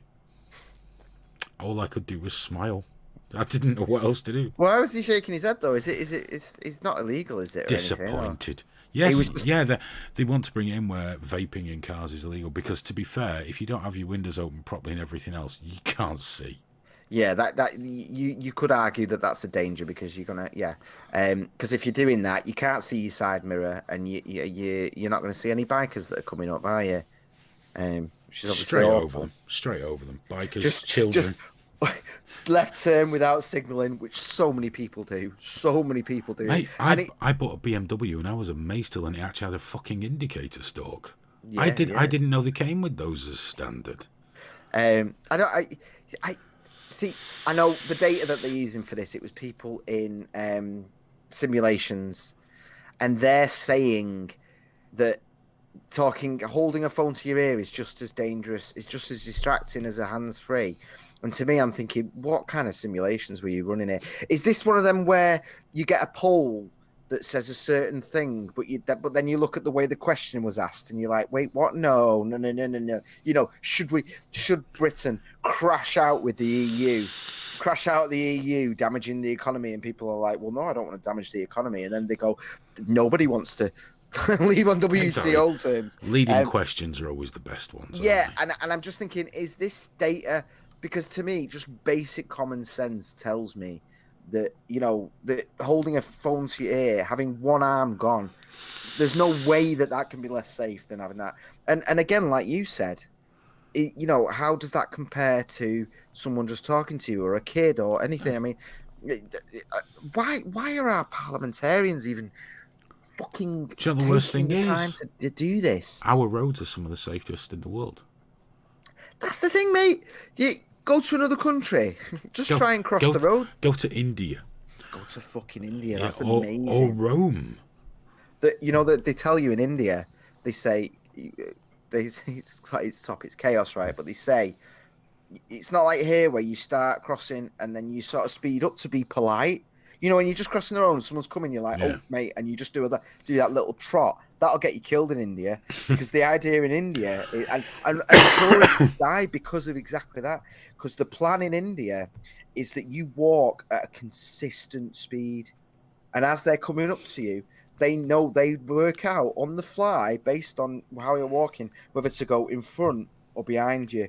So if you suddenly change speed, you're increasing the chances of being king. But as an English man crossing the road with several children in tow, it was one of the scariest things of my life. Come on, kids! Come on! Why did you have several children in tow in India? I just collected them during my travels, man. It was Fair enough. a great Fair time. enough. I used to tell them exciting stories. Oh, I bet you did. Did you show them exciting puppies as well? Offer them exciting sweeties, you dirty bastard. We did go in the pool, though. It was very nice. Would you like to have a look in the back of my van, kids? Yeah. Well, I remember, I think it was Jeremy Clarkson, he interviewed an Indian driver, and he said, you know, you go in there, your car's old, it's not safe, you know, you don't wear a seatbelt, you drive like lunatics. What's that? He says, well, if it's my time to die, it's my time to die. He said, well, yeah, but what about the family you hit? Yeah. Well, if it's their time to die... That's kind of the thing, to be honest. It is. I mean, it's going to be going out the window now, because obviously India's getting a phenomenal middle class, growing at an amazing rate, and with wealth, relative global wealth. I'm talking here in the sense that, you know, I as poor as I am, I'm very much in the 1% globally. As they get that, more and more of them, life just has more value, doesn't it? Well, you know, you'd hope so. Maybe it'll improve, maybe not. I don't know. So. Dude, we talked about dodgy polls. Have you seen this one? This Brexit one by the Telegraph. No. It was amazing. Let me get the data up. So it was a ComRes opinion poll, and it's been re-reported by everyone, including Reuters and AP, as 54% of respondents agreed with the statement: Boris Johnson needs to deliver Brexit by any means, including suspending Parliament if necessary, in order to prevent MPs from stopping it. Agree or disagree? They came back saying 54% of people agree with this. Now, the narrative very quickly on Twitter was like, well, you didn't include the non-respondents. So it was, you know, of the people who agreed, disagreed, didn't know, 54% agree with that sort of like, yeah, we need to cancel Parliament if needs be, or prorogue it, as it's like properly called. So there's a majority there. But people went, well, this is bullshit. And it was the best spin I've ever seen, in terms of the fact that if you add the don't knows, it's still 44% who agree with that, who agree with proroguing Parliament, like who agree with Boris doing anything necessary. 8%, no, not 8%, 14% of those voted Remain. Here's the thing I understand. Why do Remain always take ownership of those who don't vote or don't respond? They just assume that they are theirs. You know, that's. I think he's got to deliver it. He has to deliver it. And now, of course, we got America saying you're going to be right at the start of the queue. And not only that, we'll break the agreements down into industries to make it quicker and easier.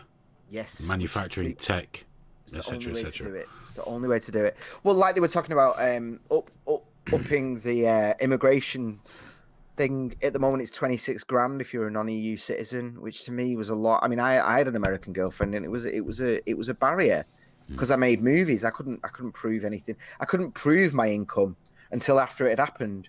It caused problems. We ended up breaking up. So, for me personally, that 26 grand is painful. They're talking about upping it to 36 grand a year. You can't move here unless you've got 36 grand now, and that will include the EU. Obviously, EU citizens that are here get to stay here, but it's so funny because loads of NHS people have been listing the starting wages for nurses, like 23, 24, all these different things that are under the thing, and going, well, what's going to happen to the NHS? And it's like, well, they've already said that there'd be an exemption for healthcare, because, but no one's listening. Everyone's just going, no one's ever listening. No one's ever listening because, you know, they have a narrative to follow. And they have to follow it. Let's have a look through some of the comments while we're here. For me, though, I don't think 36 is necessary. I think 26 is perfectly adequate as an immigration level. Absolutely. Do you know what I mean? That's plenty.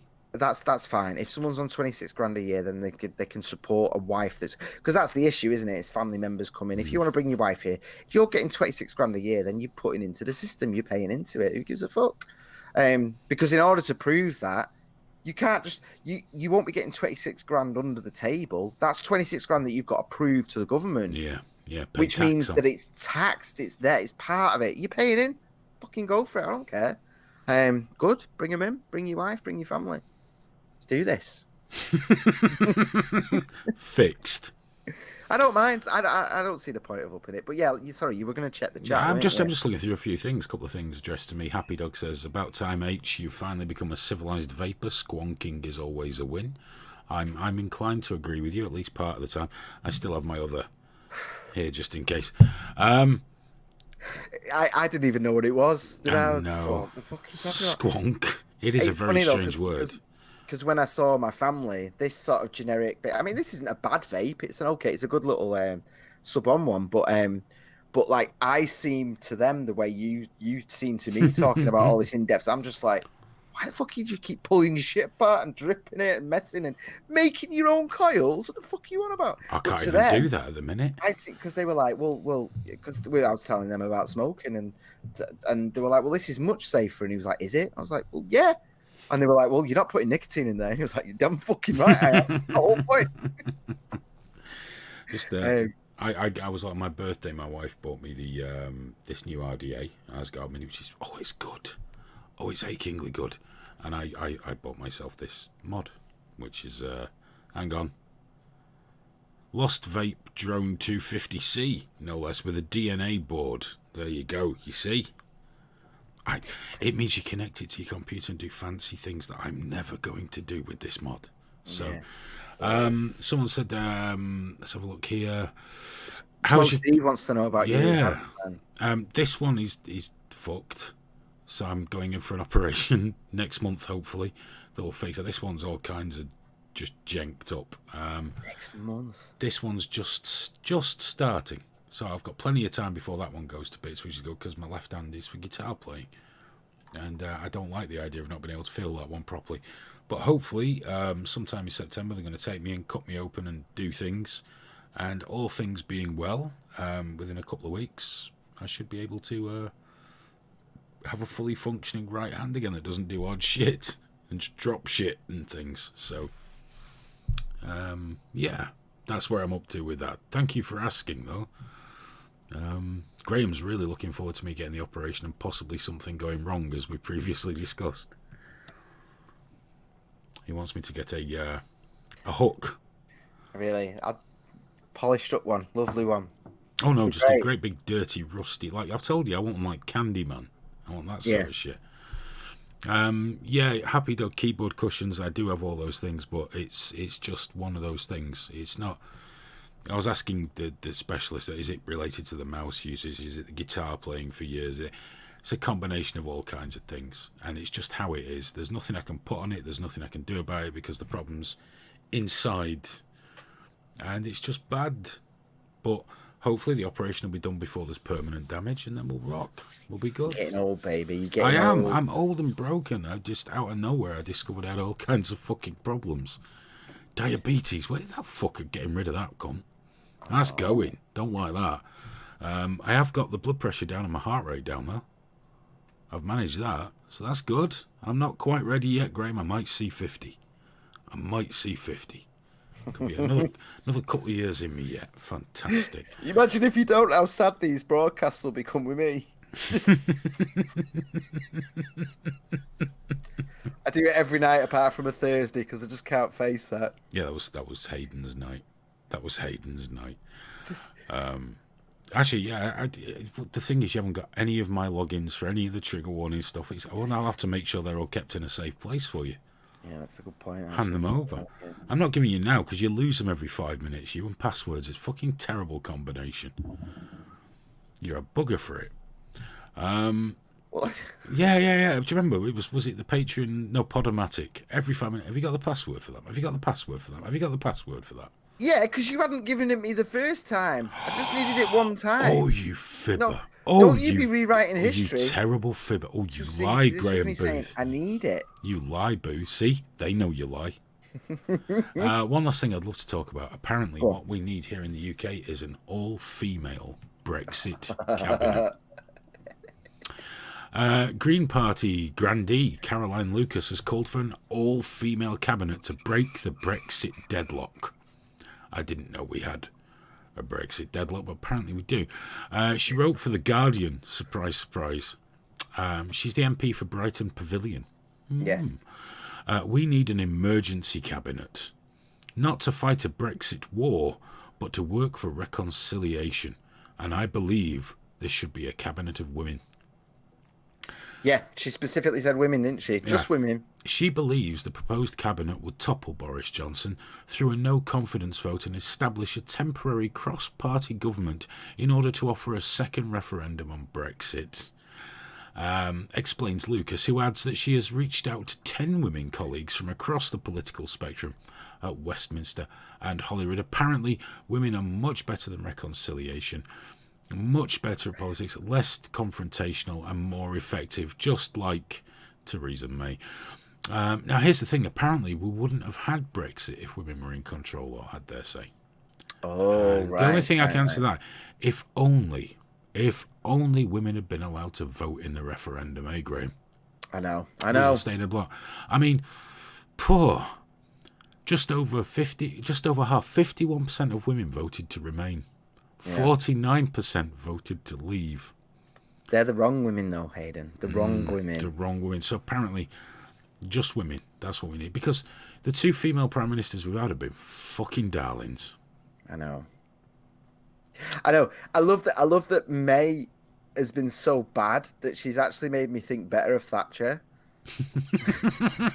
and I've never had any love for Thatcher, but she would have been better. She would have been great compared to May.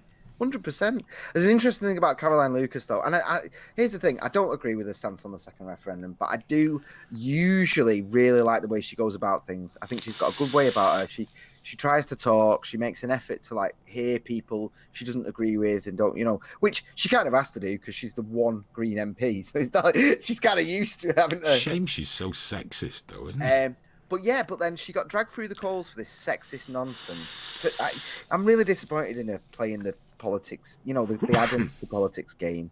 Because, the Greens are trying to get socialism by terrifying people about the environment. And that's what they should stick to that bullshit, not drift into identity politics bullshit. But when she got dragged over the coals for being a sexist arsehole, she did come out and apologise eventually. But the apology was for the fact that the shortlist was all white. It wasn't, and it was like, really? So the fact that there was, it was all white people, you didn't have to you didn't have the self-awareness to jump then. It's like, well, oh yeah, well, one needs to be in a wheelchair, one needs to be trans, no one needs to be gay. Should one be a man as well? Maybe. If we are judging off that, why don't we judge off fucking opinion and competence and all that? And what's the fucking deal with fucking socialists always saying, always they go, well, this isn't working. What we need to do is put all the power into the hands of a very small group of people. Don't worry though, because we're going to do it right. Well, it's like the way they always say, you can't group people, you can't stereotype people. It doesn't fucking stop them stereotyping white men, does it? You're all evil. So, do you know what? I've never had a slave. I've never voted Tory. I've never knowingly really hurt anyone that wasn't trying to hurt me. I genuinely, I've tried to live a pretty reasonable life. I didn't know I was the worst, the kind of potential rapist monster. Oh, are those the references for having lived a good life? They're a good start. In which case, I'm going to hell, baby. Full stop. But I do genuinely. I try not to fuck people over. I try not to do bad things. But you know what? Apparently, I might as well have done. I might as well have just spent the last 47 years raping fucking babies. Because apparently, as a white middle-aged man, I am literally the devil. Can I just say clearly, I don't rape babies. just in case my silence gets interpreted as some fucking. I want to be clear about that. Yeah, I'm not suggesting that is an acceptable thing to do. No, but considering how you're thought of as a white, I mean, especially you with your more racist tendencies. I'm not but racist. A white middle-aged male, you are the worst thing on the planet. I am directly responsible for slavery, Islamophobia, bacon, gammon, AIDS. Everything. It's all my fault because I'm a white middle-aged man. Yeah, and I am not woke. And it is. It's intersectional. Intersectionality is racism. It is. I touched on that on my DSA video. I'm going to go much deeper into it on day 2, because you can see it. You can just see the straight up, open racism of it. But here's the problem with Caroline Lucas's approach. She's like, well, we need women. So you just straight away, you're talking about it in terms of the thing. What she would have been better off was saying was, we need, 2 leavers, 2 remainers, 2 undecided, something like that. It's still a bullshit fucking thing, but at least there's a little bit of integrity there in terms of getting this sorted out. But here's the issue. If you're going to play the identity politics game, you might get a little bit cred with certain people in the short term, but the bigger picture is, she's standing there saying women need to sort this out. And what we have right now is a woman has been trying to sort this out for 3 years and failed miserably. And now a man has taken over and shit's actually starting to move. It's just nature's way, Grim. It's just nature's way, dude. What can you do? Remember, it's the old saying, innit? Go woke. Or get woke, go broke. It's the way it happens. But here's the problem. The reality of the situation is Theresa May was a Remainer. She didn't believe in Brexit. She didn't want it to happen. It was a cross she had to bear. It was right, this is the will of the people and I am going to do it. And I genuinely believe she does care about I do believe she cared about the country. I do believe that. She was just shit at her job. She was shit, but I do think she was trying to do the right thing by us. She thought it was a bad thing, but she understood, blah, blah, blah, blah, blah, blah, blah. But the reality is a Remainer was in charge and fucked it up because that person, regardless of gender, didn't believe in it. Now we've got a Leaver in charge. I mean, obviously he's a fucking turncoat because he was talking up the Europe. We've all seen that, but so what? By the vote, he was a Leaver, and he was a strong voice for Leave, and he has been consistently. And he's in charge now. But so rather than it being a Remainer being in charge and then the Leaver being in charge, and that being the primary thing, Caroline Lucas has now reframed it. So the vast majority of people are just going to go, fuck off, you women, what were you? But then they're going to go, well, a woman was in charge, now a man's in charge. And it's like, well done, love. You've just tried to play the identity politics game, and you've done what always happens, in that you've just made people more misogynistic in their perspective of the situation, 100%. I just had to say, the DSA thing.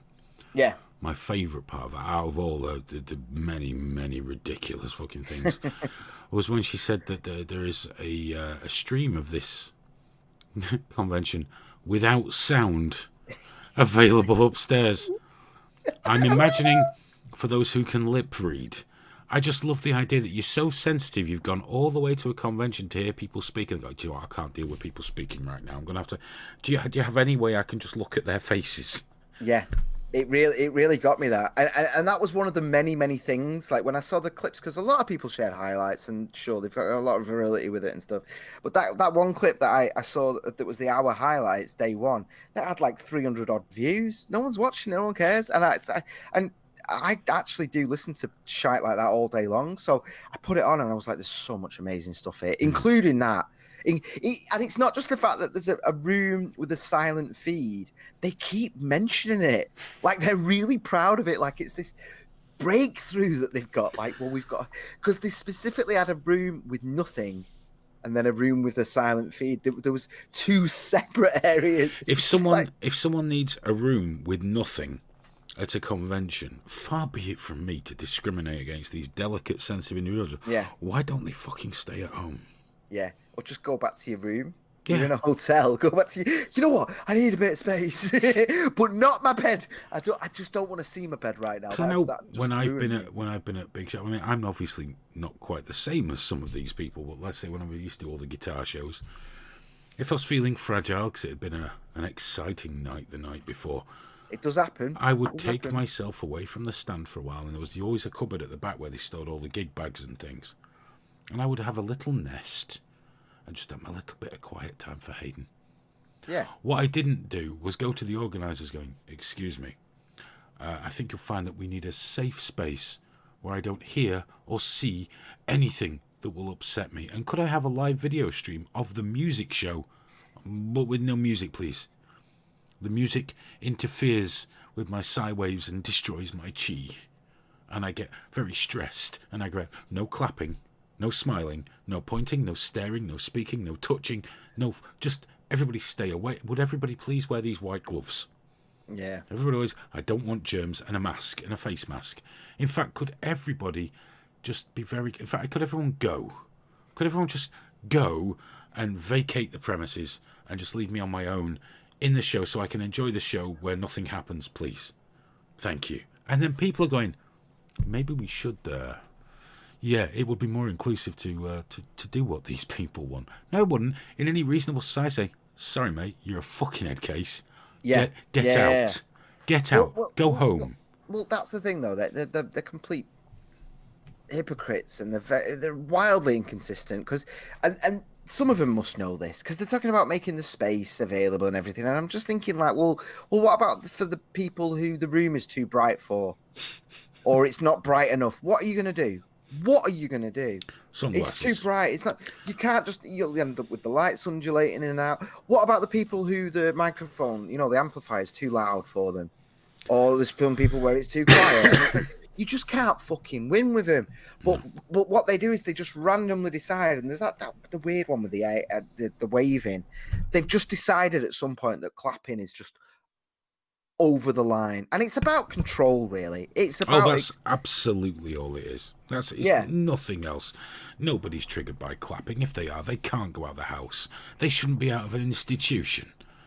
You should be on tablets in a nice, comfy, cosy bed in your pyjamas and heavily medicated. It's people clapping. It's what people do. It's what some animals do. It's, you show appreciation, you clap your hands. It's a positive thing that makes you feel good as a speaker. If you're presenting something and people applaud, it's nice. It's wonderful, But it is an established thing, and they are removing the colonization. I don't wish to be reactionary, as you know. It's not my way. I don't wish to seem heartless or cruel, but I say turn them all into dog food. Just mince them up. Just mince. Say, yeah, we've got a lovely little room here, in the mincer. There you go. Just form a queue. That's right. No, lovely. In you go. Get in. Head first. Let's not be cruel. But in you go. In you go. Dog food, or food for anything. Really, just in and minced. taking the Nazi approach then. Just Well, yes and no. yes and no. Yes and no, because I don't want to be cruel. I don't want to make them work because they're too fragile and flimsy. I just think they'd be happier Yeah. being away from all these discomforts such as light and sound and breathing and talking and people and the planet and everything else. And we'd be happier not having to listen to them. So it's not like murder so much as a mercy for everybody, really, isn't it? And it's not just Jews or Muslims or gypsies or the disabled. It's just assholes. That's all, and they come in all different colours, but it's predominantly white from what I've seen, and many of them on Twitter. But just in the mincer. In you go. So, Hayden. When like you've got fascism and you've got Stalinism and things like that. Haydenism. Like, would you call it Haydenism? Yeah. Absolutely. And you know what? Everyone will be happy, including the people who go in the mincer. For a brief while, I'm not going to lie, they'll be quite unhappy. Yeah. But not for long, because I'm not talking about a little mincer. I mean a really big one that does it fast. Just tell them it's social reparations. Just here's a nice quiet room. That's all. It's lovely in here. Everything you want is through here. And then in the mincer. And the meat comes out, and we use the meat, and everyone's happy. And we just carry on, And before long, you'll probably find a lot of them will stop moaning when they learn about the mincer. Susan's getting in on it. A special room could be a disintegrator. Walk in, zap, done. Yeah, but I mean, a mincer, you get use out of them, don't you? You want to create work, don't you? Someone has to clean the trainers out and things like that. And the bits that you can't eat. But just through the mincer, through you go, nice and quick. And like I say, once word gets out about the mincer, I think you'll find that a lot of people are suddenly cured of this aversion to clapping, speaking, touching, looking. They'll find that they can get on in life just fine, or if they can't, in the mincer. In you go.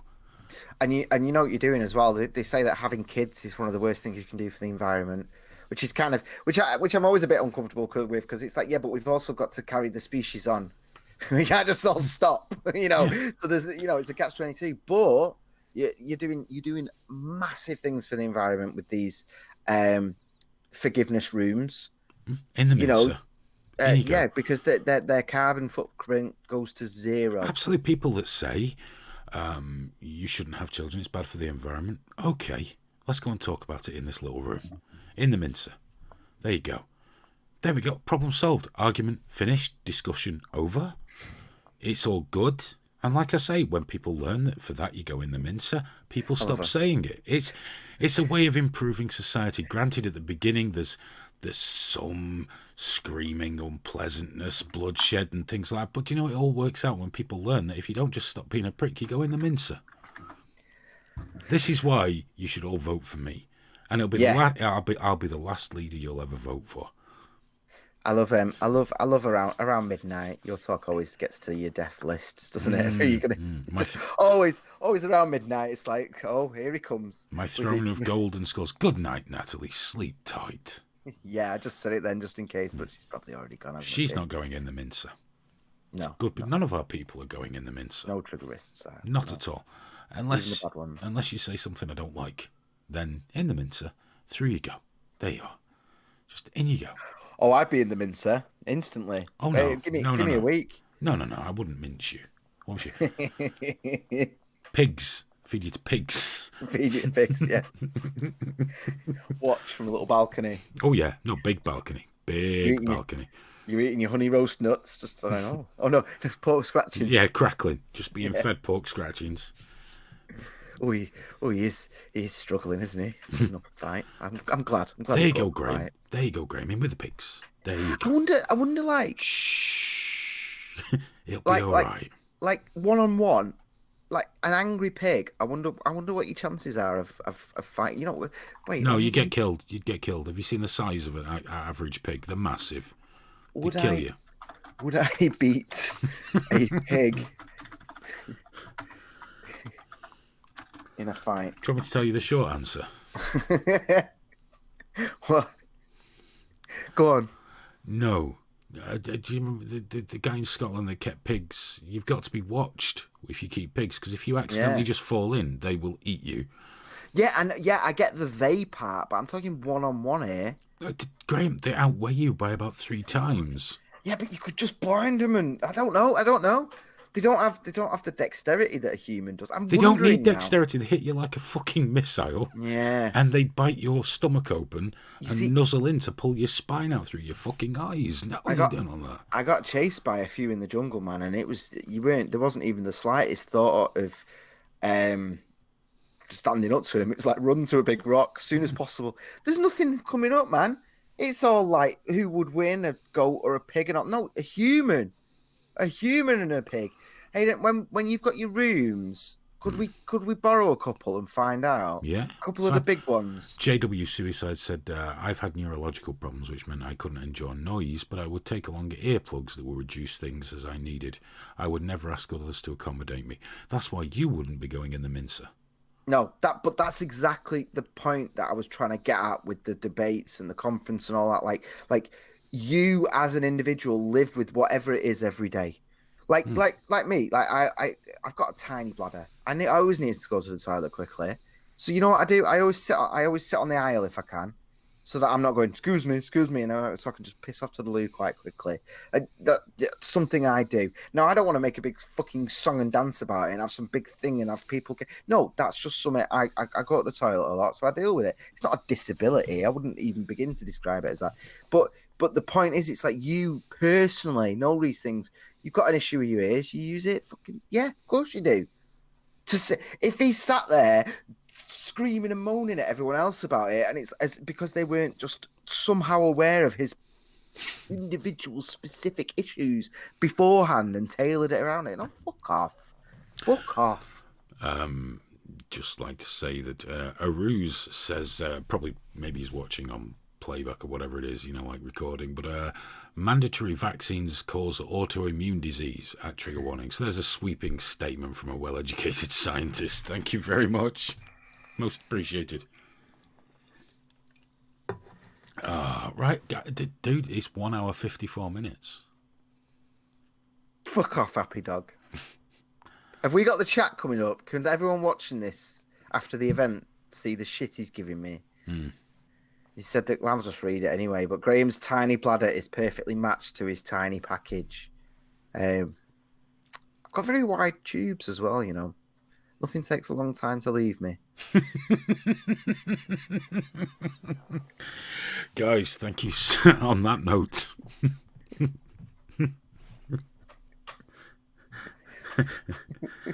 Yeah, well, it may not look like much, but the tube inside. It's like the Channel Tunnel. It might be little, but it's loud.